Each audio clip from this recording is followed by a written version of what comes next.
Raw whole fruit blended with citrus caramel simple syrups is an easy way to make very delicious coulis for ice pop molds.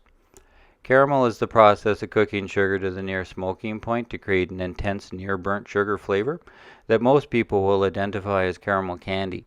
So to make a caramel simple syrup, we want to cook the sugar until the crack stage of at least 320 degrees Fahrenheit is reached, or when the sugar in the pan begins to smoke. Then add equal parts water to stop the cooking. A high heat candy thermometer is a good tool to use, and whether you make a caramel a few times or several thousand times, the process is always the same and gets a little aggressive when rapidly cooling boiling sugar. So it is a good idea to have a little ice water handy just in case some of the hot caramel gets onto your hands. This caramel flavor can be enhanced with the addition of herbs and spices, or in this case citrus peel. When we remove the white pith from the peel, it is then called the zest. Lemon, orange, or grapefruit have a lot of their flavor coming from the oil in the zest, so when we add the zest to a hot caramel, it infuses the citrus flavor into the syrup as it cools very efficiently. These raw, whole fruit caramel ice pop recipes are scaled to make enough coulis to fill at least 3 regular sized ice pop molds, which are usually around 3 ounces or 100 milliliters.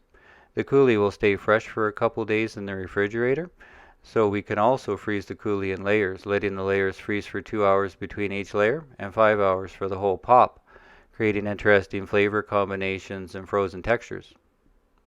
The texture of the frozen pop will be influenced by the amount of sugar, so the sweeter pops will have a softer texture, and since we are using a caramelized sugar syrup base, the raw whole fruit caramel ice pops can have the texture of a smooth granita as the pop melts.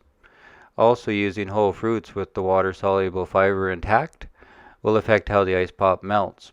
The coulis made from citrus fruit like oranges and grapefruits will be a lot thinner than a coulis made with berries like raspberries and blueberries, or stone fruits like cherries, peaches, and plums. Since this style of ice pop uses raw fruit to maximize nutritional benefit and does not pasteurize the finished coulis, precautions are necessary to maintain food safety. I like to use old-fashioned wooden popsicle sticks and stainless steel ice pop molds because they're easy to clean and sanitize and work well to easily release the pops by simply dipping the frozen mold in warm water.